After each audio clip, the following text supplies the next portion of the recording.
আমার প্রিয় শিক্ষার্থীবৃন্দ, তোমাদের সকলকে অনলাইন ডিবিএমএস ক্লাসে স্বাগতম জানাচ্ছি। আমি অনুপম হালদার, সহযোগী অধ্যাপক, কম্পিউটার সায়েন্স অ্যান্ড ইঞ্জিনিয়ারিং বিভাগ, ঢাকা সিটি কলেজ। তোমাদের ফোর্থ সেমিস্টারের ক্লাস আজকে থেকে শুরু হয়েছে। ফোর্থ সেমিস্টারের সাবজেক্ট কয়টা তোমাদের? থিওরি সাবজেক্ট কয়টা? 4টা, তাই না? 4টা, জি স্যার। 4টা। এক হচ্ছে কি ডিবিএমএস বা database management system, microprocessor and assembly language, তাই না? মাইক্রোপ্রসেসর না? জি স্যার। তারপর হচ্ছে অ্যালগরিদম, ডিজাইন, তারপর হচ্ছে লিনিয়ার অ্যালজেব্রা, ম্যাথ। এই 4টা হচ্ছে কি থিওরি সাবজেক্ট। আর প্র্যাকটিক্যাল কয়টা? 3টা, তাই না? 3টা, জি প্র্যাকটিক্যাল স্যার। কয়টা? 3 সাবজেক্টের 3টা প্র্যাকটিক্যাল স্যার। না? ডিবিএমএস এর জি প্র্যাকটিক্যাল স্যার। আছে, মাইক্রোপ্রসেসর প্র্যাকটিক্যাল আছে, অ্যাসেম্বলি ল্যাঙ্গুয়েজের এবং অ্যালগরিদমের প্র্যাকটিক্যাল রয়েছে। ঠিক আছে? প্র্যাকটিক্যাল 3টা এবং থিওরি হচ্ছে 4টা, মোট হচ্ছে 7টা সাবজেক্ট তোমাদের। ক্লিয়ার? আজকে অ্যাজ এ গাইড টিচার তোমাদের প্রতি আমার অনুরোধ থাকবে যে তোমরা বইগুলো কিনে ফেলবে। ঠিক আছে? সব সাবজেক্টের বইগুলো কিনে ফেলবে এবং থার্ড সেমিস্টারের যে সাবজেক্টগুলো ছিল তোমাদের, একটু আগে যে কথা আমি বললাম যে যে কোনো সময় হয়তো তোমাদের ফর্ম ফিল আপ চলে আসবে। ফর্ম ফিল আপ চলে আসলে তার পরীক্ষা তো ফর্ম ফিল আপের পরপরই পরীক্ষা শুরু হয়ে যাবে, তাই না? সুতরাং এখন আগে অনেকেই ক্লাস করনি। যারা ক্লাস করনি, যেমন আজকে কয়জন প্রেজেন্ট? 60 জন। কারণ স্টুডেন্ট কত? 132-33 জন, অর্ধেকেই অ্যাবসেন্ট।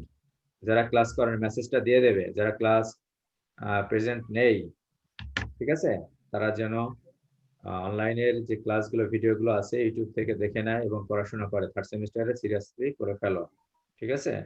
পরীক্ষার প্রিপারেশন নিতে থাকো এবং ফোর্থ সেমিস্টার বইগুলো কিনে যখন যেদিন ক্লাস হবে একটু দেখবে, পড়াশোনা করবে। এটাও একটু পড়াশোনা করবে, দুইটাই কন্টিনিউ করতে হবে।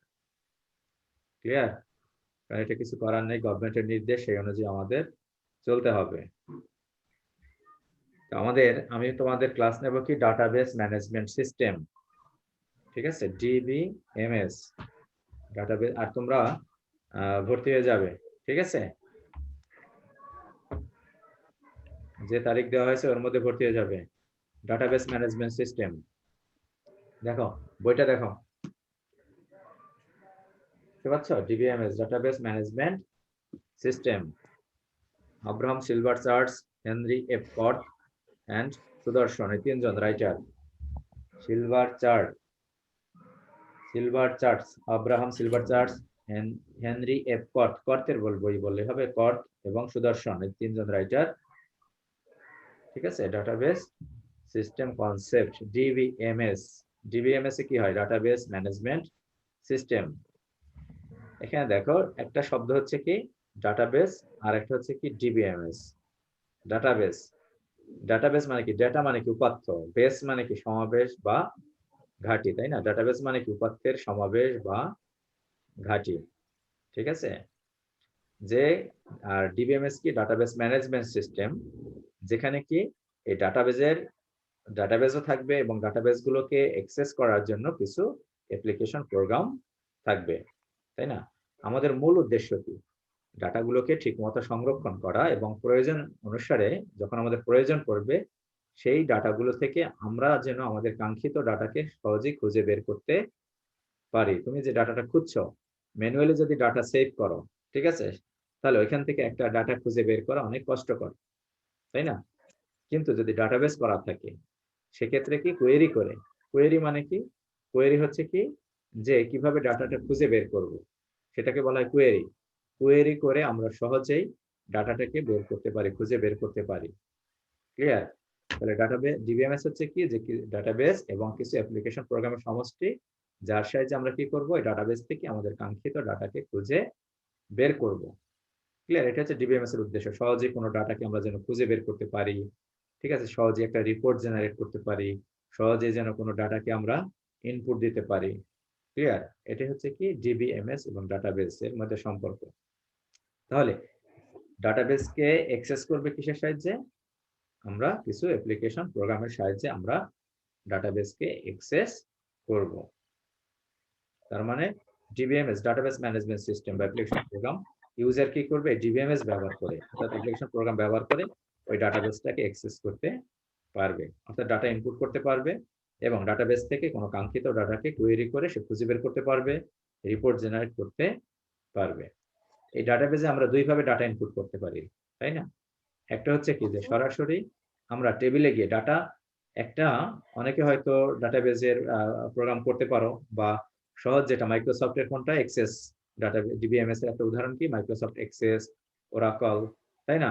এগুলো হচ্ছে কি ডিবিএমএস এর উদাহরণ, এসকিউএল স্ট্রাকচার কোয়েরি ল্যাঙ্গুয়েজ, যার সাহায্যে আমরা ডিবিএমএস তৈরি করব ডাটাবেসটা। ঠিক আছে, ডাটাবেস হচ্ছে কি এসকিউএলটা কি, যেমন একটা হচ্ছে ফ্রন্ট এন্ড ডিজাইন, একটা হচ্ছে কি ব্যাক এন্ড ডিজাইন। মনে করো তুমি একটা হসপিটাল ম্যানেজমেন্ট সিস্টেমের একটা তুমি সফটওয়্যার তৈরি করবে, ডাটাবেস সফটওয়্যার। তার মানে কি, ওইখানে ডাটাগুলোকে সংরক্ষণ করতে হবে, যেটা এটাকে বলে ব্যাক এন্ড ডিজাইন। ঠিক আছে, এটা হচ্ছে কি ব্যাক এন্ড ডিজাইন, যেমন এসকিউএল দ্বারা করা হলো। আর কি, ওইটাকে ফ্রন্ট এন্ড ডিজাইনে কি, যেমন ফর্ম তৈরি করা, রিপোর্ট জেনারেট করা, এটা হচ্ছে কি ফ্রন্ট এন্ড ডিজাইন। ঠিক আছে, এটার ক্ষেত্রে আবার অন্য একটা কি তোমার সফটওয়্যার ব্যবহার করা হবে। ঠিক আছে, এটাকে ফ্রন্ট এন্ড ডিজাইনের জন্য। যেমন মাইক্রোসফট এক্সেস এর সাহায্যে আমরা কি করতে পারি, ব্যাক এন্ডেরও কাজ করতে পারবো এবং ফ্রন্ট এন্ডের ডিজাইন দুইটাই কাজ করতে পারবো। ঠিক আছে, অর্থাৎ একটা টেবিল, ওই একটা ডিবিএমএস এর মধ্যে অনেকগুলো অবজেক্ট থাকে, যেমন টেবিল একটা অবজেক্ট, ফর্ম একটা object, report object, query object, এগুলোকে বলা হয় কি বিভিন্ন অবজেক্ট। ঠিক আছে, এটা হচ্ছে কি বিভিন্ন অবজেক্ট। একটা ডাটাবেজের মধ্যে তুমি একটা মনে করো স্টুডেন্ট ম্যানেজমেন্ট সিস্টেম তৈরি করবে। এখন এর মধ্যে কি, তুমি স্টুডেন্ট নামে তুমি তৈরি, ডাটাবেসটার নাম দিলে কি স্টুডেন্ট। ঠিক আছে, এর আন্ডারে তুমি কি তৈরি করবে, একাধিক টেবিল তৈরি করতে পারবে, একাধিক ফর্ম তৈরি করতে পারবে, একাধিক রিপোর্ট, একাধিক কোয়েরি, এগুলো তৈরি করতে পারবে। এখন ওই টেবিলের মধ্যে তুমি ডাটা ইনপুট দিতে পারবে কিভাবে, যে সরাসরি তুমি টেবিলে ডাটা ইনপুট করতে পারবে। এছাড়া ফ্রন্ট এন্ড ডিজাইনের মাধ্যমে তুমি ডাটা ইনপুট করতে পারবে, সেই ফ্রন্ট এন্ড যে অর্থাৎ ফর্ম তৈরি করে ফর্মের সাহায্যে তুমি ডাটা ইনপুট করতে পারবা। যেমন মনে করো একটা তুমি, তুমি যখন মনে করো সকালে ব্রেকফাস্ট করেছো, ব্রেকফাস্ট করবো মুখে তুমি খাবারটা দিলা, তাই না? তোমার টেবিলটা হচ্ছে কি, তোমার পাকস্থলীটা হচ্ছে কি টেবিল, আর মনে করো তোমার মুখটা হচ্ছে কি, এটা হচ্ছে কি যে ফর্ম, ফর্মের একটা নির্দিষ্ট একটা ফিল্ড, যেখানে তুমি ডাটাটা দিলে দিলে কোথায় জমা হবে, যে তোমার পাকস্থলীতে জমা হবে। তার মানে কি, আমার মুখের সাথে কি পাকস্থলীর মধ্যে কি লিঙ্ক করা আছে, তাই খাবারটা কোথায় যাচ্ছে, পাকস্থলী থেকে জমা হচ্ছে। তাই ফর্ম তৈরি করার সময় যে ফর্মের সাথে কি এই টেবিলের সাথে লিঙ্ক করে দেয়, ফলে ফর্মে যখন তুমি ডাটা ইনপুট করবে, ওই ডাটাটা কি কোথায় জমা হবে, টেবিলে জমা হবে। আর একটা কি, সরাসরি তুমি ফর্মে ডাটা, টেবিলে ডাটা ইনপুট করতে পারবে। অর্থাৎ তুমি মুখে খাবার না দিয়ে, যারা অসুস্থ অনেক সময়, তাই না, তাহলে কি একেবারে ইয়ে পাইপ দেওয়া থাকে না, পাইপের সাহায্যে এই পাইপের মধ্যে খাবার দেওয়া হয়, অর্থাৎ ডাইরেক্ট তোমার পাকস্থলীতে খাবার দিচ্ছে। একটা হচ্ছে কি সরাসরি আমরা ডাটা ইনপুট করতে পারি, আর একটা হচ্ছে কি যে ফর্মের মাধ্যমে ডাটা ইনপুট করতে পারি। তাহলে আমাদের উদ্দেশ্য তো শুধু এই ডাটা ইনপুট করা না, তাই না? যেমন ডাটা রিডান্ডেন্সি যেন না হয়, যখন ম্যানুয়ালি ডাটা ইনপুট দেওয়া হয়, বা আগেও ম্যানুয়ালি যখন ফাইল প্রসেসিং করতো, তখন বিভিন্ন এক একজন এক এক প্রোগ্রাম ব্যবহার করে ডাটা জমা রাখতো, সেক্ষেত্রে দেখা যেত কি সমস্যা হতো, ডাটা রিডান্ডেন্সি হতো, মানে একই ডাটা বিভিন্ন জায়গায় হতো। তারপর মনে করো ডাটা অ্যাক্সেস করতে গেলে দেখা যাচ্ছে সমস্যা হতো, অ্যানোমালিস হতো। মনে করো একটা অ্যাকাউন্ট, যৌথ একটা অ্যাকাউন্ট আছে, সেই যৌথ অ্যাকাউন্টে দুইজনে ডাটা অ্যাক্সেস করতে চাচ্ছে। একজন 500 মনে করো তোমার 50,000 টাকা আছে অ্যাকাউন্টে। ঠিক আছে, তোমরা দুইজন ইউজার আছো কি সেটাকে অ্যাক্সেস করবে। একই সময় যখন অ্যাক্সেস করবে কনকারেন্টলি, যেমন একজনে মনে করো 5,000 টাকা তুললো, একজন 10,000 টাকা তুললো, তখন 5,000 টাকা তুললে কত হবে, যে 50,000 থেকে 45,000। আর একজন 10,000 টাকা তুললে কত, 50,000 থেকে 10,000 টাকা মাইনাস হলে কি হবে, 40,000। তাহলে দেখা যাচ্ছে কি দুইটা ইয়ে দেখাবে, কিন্তু ওইটা এমন ভাবে ডিজাইন করতে হবে যেন, তাহলে 10,000 এবং 5,000 কত, 15,000, 15,000 টাকা যেন মাইনাস হয়, 35,000 যেন ব্যালেন্স দেখায়। কিন্তু ব্যালেন্স যদি দেখায় যে কোনোটা দেখালো 45,000, একটা দেখালো 40,000, এরকম যদি দেখায়, তাহলে সমস্যা। তো ডাটাবেস ডিজাইনটা, ওই সমস্যাটা হতো কি, যখন ডাটাবেসটা ছিল, সেক্ষেত্রে এটা এই সিস্টেমটা হতো যে আগের প্রথম দিক দিয়ে যে ডাটাগুলোকে যেভাবে সংরক্ষণ করতো, অর্থাৎ ফাইল প্রসেসিং সিস্টেম, ঠিক আছে, টিপিক্যাল ফাইল প্রসেসিং সিস্টেমের ক্ষেত্রে এই সমস্যাটা হতো, কিন্তু যখন এখন যে ডাটাবেসটা তৈরি করা হলো, এখন কি এই কনকারেন্ট অ্যাক্সেসের ক্ষেত্রে এই অ্যানোমালিস গুলো আর হয় না। তখন দেখা যাবে কি যে দুইজনের মোট কত টাকা উইথড্র করা হলো সেটা মাইনাস হয়ে যাবে, তা নাহলে কি অনেক সমস্যা হতো, তাই না? একই সময় কি প্যারালালি দুইজন একই সময় টাকা তুলতে পারে, তাই না? দুইটা বুথ থেকে টাকা তুললো, এটিএম বুথ থেকে। তাহলে কি যে তারপর কি যে ডাটা রিডান্ডেন্সি, ঠিক আছে? ডাটা রিডান্ডেন্সি, যখন মনে করো একটা ডাটা ইনপুট দেওয়া আছে, তুমি আবার যদি একই ডাটা ইনপুট দিতে চাও, ঠিক আছে, সেক্ষেত্রে কি যে একটা সমস্যা হয়, ইন্টিগ্রিটি প্রবলেমস হয়, ডাটা রিডান্ডেন্সির সমস্যা হয়। কিন্তু বর্তমান সিস্টেমে দেখা যাবে কেমন ভাবে ডাটাবেসটা তৈরি করা হয়, ডিজাইন করা হয়, যখন তুমি একই ডাটা ইনপুট করতে চাইবে, মনে করো তোমার রোল নাম্বার, ঠিক আছে, একই রোল দিয়ে যখন আমি ইনপুট দিতে চাবো, তখন কি দেখা যাবে আমি ইনপুট দিতে পারবো না, তখন তোমাকে মেসেজ আসবে যে এটা কি একই কপি রয়েছে, ঠিক আছে? এই সমস্যাগুলো কি সমাধান করা হয় কি বর্তমানে যে ডাটাবেস ম্যানেজমেন্ট সিস্টেম রয়েছে তার সাহায্যে সমাধান করা হয়। আগের ক্ষেত্রে যেমন সিকিউরিটি প্রবলেম ছিল, এখন দেখা যায় কি হাই সিকিউরিটি ব্যবহার করা হয়ে থাকে, ঠিক আছে? ডাটা আইসোলেশন, ডাটা আইসোলেট করার একটা সমস্যা ছিল, কিন্তু বর্তমানে কি সেই সমস্যাগুলো কি যে বর্তমানে যে ডাটাবেস ম্যানেজমেন্ট সিস্টেম সেটা সেই সমস্যাগুলো দূর করছে। এখন আমাদের এটার উদ্দেশ্য কি, ডাটাবেজের উদ্দেশ্য হচ্ছে কি, মূল উদ্দেশ্য দুইটা। এক হচ্ছে কি যে সুন্দরভাবে যে তুমি ডাটাগুলোকে সংরক্ষণ করলা, ডিবিএমএস এর উদ্দেশ্য হচ্ছে কি যে তুমি যথাযথভাবে ডাটাগুলোকে সংরক্ষণ করলা এবং সেই সংরক্ষিত ডাটাবেস থেকে তোমার নির্দিষ্ট কাঙ্ক্ষিত ডাটাকে আবার সহজেই যেন খুঁজে বের করতে পারো এবং ডাটা রিডান্ডেন্সি যেন না হয়। ক্লিয়ার? ডাটা রিডান্ডেন্সি যেন না হয়, সহজেই তুমি ডাটাগুলোকে খুঁজে বের করতে পারো। ক্লিয়ার? এটা হচ্ছে কি যে আমাদের ডিবিএমএস এর উদ্দেশ্য। এখানে দেখবা যে প্রথম চ্যাপ্টারে যে বিষয়বস্তু রয়েছে আমরা দেখি, প্রথম চ্যাপ্টারে কি আছে, প্রথমে দেখবা কি যে কিছু ডিসঅ্যাডভান্টেজ রয়েছে, এই যেগুলো আমি একটু আলোচনা করলাম, ফাইল প্রসেসিং সিস্টেমের data redundancy, inconsistency, difficulty in accessing data, data isolate করা, integrity problems, atomicity problem, concurrent access anomalies, security problems, এরকম 7টা ডিসঅ্যাডভান্টেজ রয়েছে যে টিপিক্যাল ফাইল প্রসেসিং সিস্টেমে। এই সমস্যার সমাধান করা হবে কি যে বর্তমান যে ডাটাবেস ম্যানেজমেন্ট সিস্টেম সেটা, তারপর ডাটা অ্যাবস্ট্রাকশন রয়েছে বা সেই ডাটা অ্যাবস্ট্রাকশনের মধ্যে 3টা এই চ্যাপ্টার আমরা যেগুলো পড়বো, ফিজিক্যাল লেভেল, লজিক্যাল লেভেল এবং ভিউ লেভেল। ভিউ লেভেল কি তুমি যেটা দেখছো, যেটা দেখবে ইউজার যেটা দেখবে একটা ডাটাবেসের।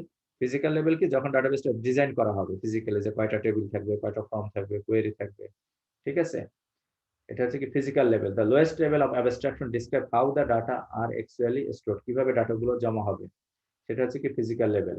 আর logical level, what data are stored in the database and what relationship exist, কি ডাটা আমরা জমা করব এবং তাদের মধ্যে একটা টেবিলের সাথে একটা টেবিলের মধ্যে কি সম্পর্ক থাকবে, সেটা হচ্ছে লজিক্যাল লেভেল।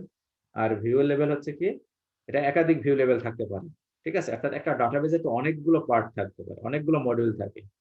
অর্থাৎ মনে করো একই ডাটাবেস, তুমি একটা জিনিস দেখছো, অন্যজনে তো অন্যটা সেই জিনিসটা নাও দেখতে পারে, তার কাছে ভিউটা অন্যরকম হবে, তাই না? যখন তুমি একটা ওয়েবসাইটে ঢুকবে, তখন মনে করো ন্যাশনাল ওয়েবসাইটে ঢুকলে তখন বিভিন্ন মডিউল আছে না, তুমি মনে করো কেউ ঢুকলো কি নোটিশ মডিউলে ঢুকলা, তখন তোমার কাছে যে ভিউটা হবে, আর একজন ইউজার কি করলো, সে দেখলো কি রেজাল্ট অপশনে গেল, একজনে গেল নোটিশে, ঠিক আছে, আর একজনে গেল কি সিলেবাসে। তার মানে কি এক একজনের কাছে এক একটা, একজনের গেল কি গ্যালারিতে, ঠিক আছে, পিকচার গ্যালারিতে গেলা, তাহলে এক একজনের কাছে ভিউটা এক এক রকম হবে। এটা হচ্ছে কি ভিউ লেভেল। এই ভিউ লেভেলটা আমরা পড়বো যে কয়টা view level, instance and schema পড়বো, data independence, physical data independence, logical data independence এবং ডাটা মডেল।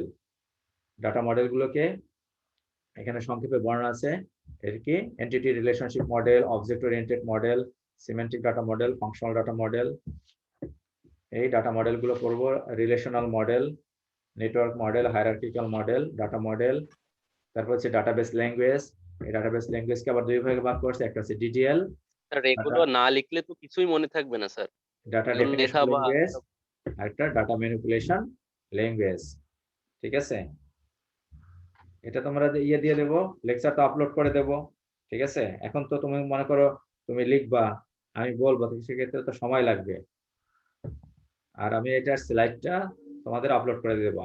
মেইন ক্লাসটা আমরা নেক্সট ক্লাস থেকে কিন্তু শুরু করব, কালকে একটা ক্লাস আছে না, ঠিক আছে? আজকে কি জি স্যার। কালকে ক্লাস থেকে আমাদের মেইনলি পড়াশোনা শুরু হবে ডিডিএল আর বইটা কিনে ফেলবে, ঠিক আছে? ডাটাবেস সিস্টেম কনসেপ্ট, এই যে বইটা আমি আবার দেখাচ্ছি, ডাটাবেস সিস্টেম কনসেপ্ট। এটা হচ্ছে কি যে কর্তের বই, three writers, database system concepts, ঠিক আছে? এখন হয়তো কালার চেঞ্জও হতে পারে, আগে তো নীল কালার ছিল। আব্রাহাম সিলভার চার্চ আর হেনরি এফ কর্ত, এটা হচ্ছে কি সুদর্শন। তোমাদের সিলেবাসে যেটা মেইনলি রয়েছে, স্যার বইয়ের নামটা আবার একটু। ডাটাবেস সিস্টেম কনসেপ্টস লিখে রাখো, ডাটাবেস সিস্টেম কনসেপ্টস।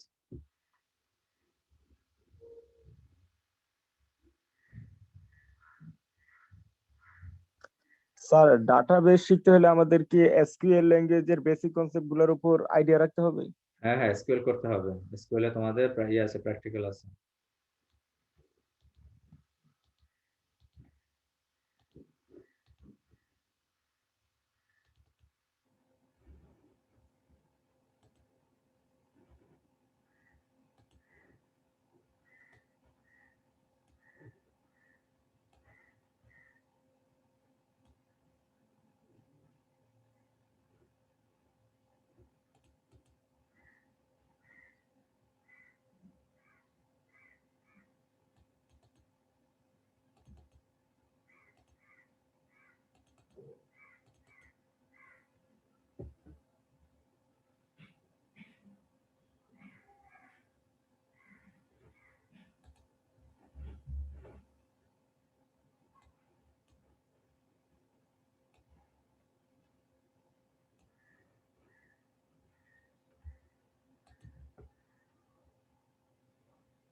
দেখো এই যে তোমাদের রাইটারের নাম, ডাটাবেস সিস্টেম কনসেপ্ট,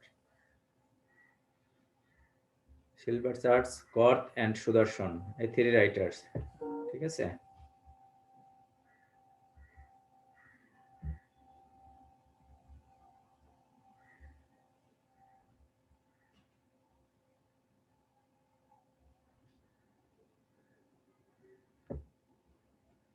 আমরা এই ফার্স্ট চ্যাপ্টারে এইগুলো পড়বো, purpose of database system, view of data, database language, relational database, database design, object base database. আমরা নেক্সট ক্লাস থেকে মেইনলি পড়বো, ঠিক আছে? ডাটাবেস অ্যাপ্লিকেশন কোথায় ব্যবহার করা হচ্ছে সেটা অ্যাপ্লিকেশনগুলো দেওয়া আছে। এখানে দেওয়া আছে database of using file systems to store, drawbacks গুলো কি কি, data redundancy, difficulty in accessing data isolation, আর মাল্টিপল ফাইলস থাকে, বিভিন্ন ফরম্যাটে থাকে, ড্রব্যাকস। তারপর এটা হচ্ছে view of database, levels of abstraction বলা হয়, ফিজিক্যাল লেভেল, লজিক্যাল লেভেল, এই ডিজাইনটাকে বলা হয় লজিক্যাল লেভেল। ভিউ লেভেল মানে কিভাবে দেখবো, এটা view of level, physical level, logical level, view level. Instance কি, স্কিমা কি,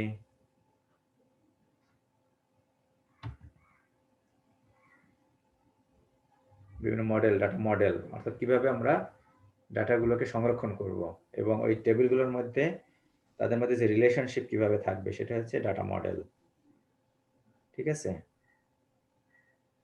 network model, hierarchical model, entity relationship model, তারপর relational model, data DDL, DML, অর্থাৎ ডাটাবেসকে দুই ভাগে ভাগ করছে এসকিউএলকে, একটা আছে ডিডিএল, একটা আছে ডিএমএল। ডিডিএল মানে ডাটা ডেফিনেশন ল্যাঙ্গুয়েজ, ডিএমএল হচ্ছে ডাটা ম্যানিপুলেশন ল্যাঙ্গুয়েজ। ডিডিএল এর কাজ হচ্ছে কি যে কিভাবে আমরা ডাটাবেসটা ডিজাইন করব, টেবিল তৈরি করব, ঠিক আছে? টেবিলে কয়টা ফিল্ড থাকবে, টেবিল তৈরি করলাম। আর ডিএমএল হচ্ছে কি ডাটা ইনসারশন, ডিলিশন, মডিফিকেশন, এটা হচ্ছে ডিএমএল এর কাজ। এটা হচ্ছে ডিডিএল, এই যে ক্রিয়েট টেবিল অ্যাকাউন্ট, অ্যাকাউন্ট নামে একটা টেবিল তৈরি করা হলো, এর ফিল্ডগুলো কি অ্যাকাউন্ট নাম্বার, ব্যালেন্স, আর এটা হচ্ছে কি তার যে অ্যাকাউন্ট নাম্বারের এর ডাটা টাইপটা কি, ক্যারেক্টার টাইপ, 10টা ক্যারেক্টার দিয়ে অ্যাকাউন্ট নাম্বারটা হবে, ব্যালেন্স কত, ইন্টিজার টাইপ, ঠিক আছে?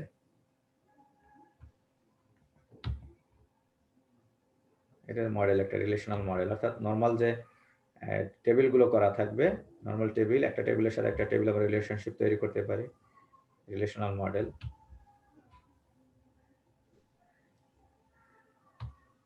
database design, logical design, physical design, এটাকে বলে entity relationship model, entity ER diagram, entity relationship model।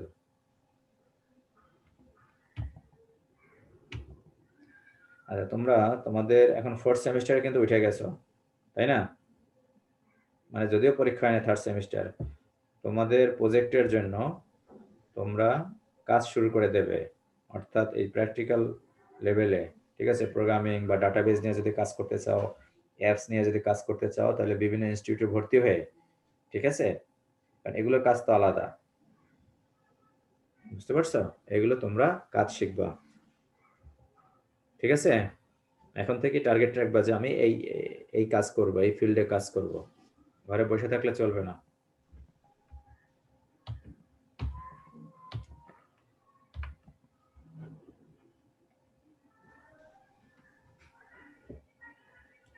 তাহলে আজকে আমরা ক্লাস করব না বেশি, ঠিক আছে?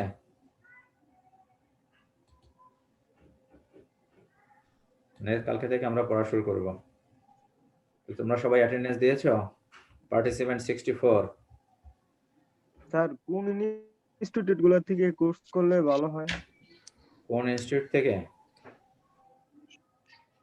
আচ্ছা, আমি এটা পরে বলে দেবো নেক্সট ক্লাসে, ঠিক আছে?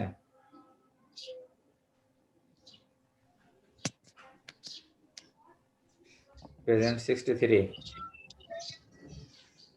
তো থ্যাংক ইউ ভেরি মাচ, আজকে আর ক্লাস নেব না, ঠিক আছে? তোমরা বই কিনে ফেলো, এই ডাটাবেসটা আর চ্যাপ্টার 3টা, সরি 3rd সেমিস্টারে পড়া করে ফেলো, ঠিক আছে?